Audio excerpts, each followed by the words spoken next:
नन्निया जिंदाबाद नरे नन्निया है जिंदाबाद नन्ना ला ला ला ला ला ला ला धर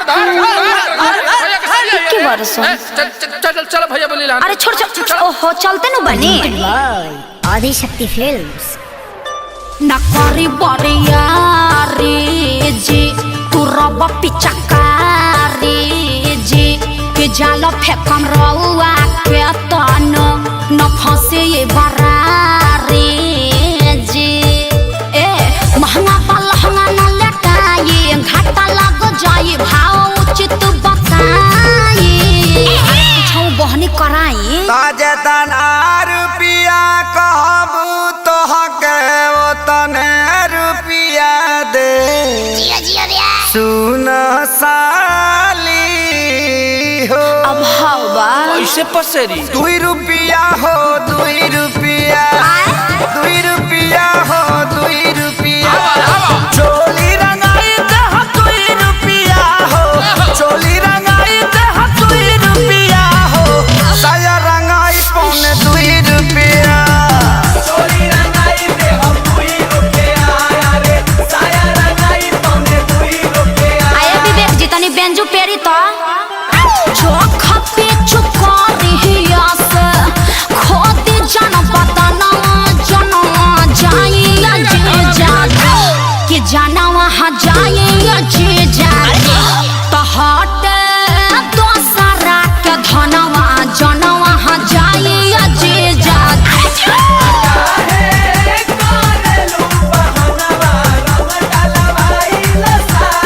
Come on ओह या हाय रे टके जवानी हजेजो अतना मोलाई करवाए हजारा 2000 तक कुछाओ नइखे लाखों में हम बतियाए ना अरे नहीं करो ना चिन्हिया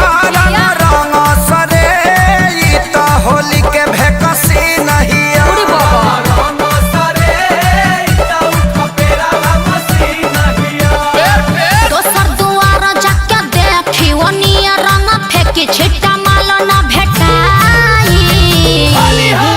अरे कहता आधा काठा लिख दे हबखे अरे पूरा लिख दे बाकी डालब भर पे आरी खेत बेचवा बनबो का ब्यास तो तहार का जाता 2 रुपया हो 2 रुपया फिर उहे बात 2 रुपया हो 2 रुपया चोली रंगाई दे हो 2 रुपया हो No. चोली रंगाई दे हो 2 रुपया साया रंगाई पौने 2 रुपया चोली रंगाई दे हो 2 रुपया रे साया रंगाई पौने 2 रुपया अरे जीजा जी हरा सोहरा है बारी सके खजाना कर बहजी जहाँ तू ने हम अरे कौन पार्टी फेंको तारे एकरा बहन का बढ़िया देव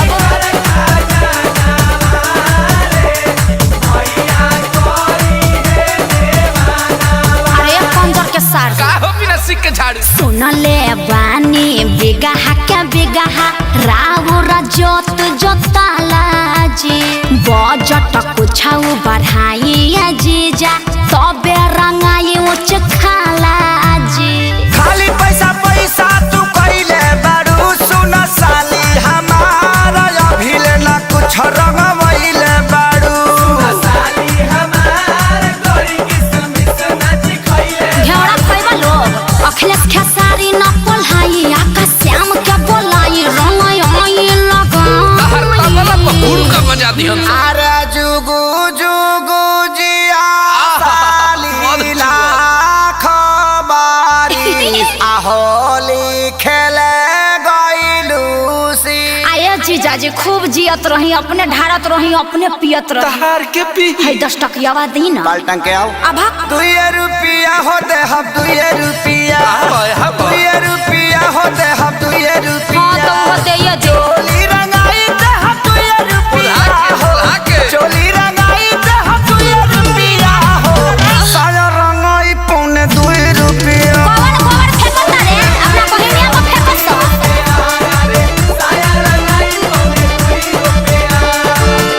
लहई चरनिया चोली किन के राज कर अपना हिट मशीन जीजा जी पर नाज कर।